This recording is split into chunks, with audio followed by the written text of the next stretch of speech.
May tatlong takas sa bilangguan. Papangalanan ko si Jopet, si Jomar, at si Jonathan, si Bata Utan. Tumatakbo sila hanggang sa napadpad sila sa isang malaking warehouse, tambakan ng mga kamote. Nakita nila yung mga bakanting sako, kaya naisip nila magtago dun sa mga bakanting sako ngayon.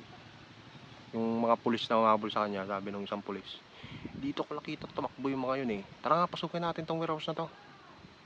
Nung nakita nila yung sako ni Jonathan, ni Utan, sinipa nilang tatlo ngayon, sabay-sabay sila. Ngumyaw, meow, gumano, pusa lang pala to.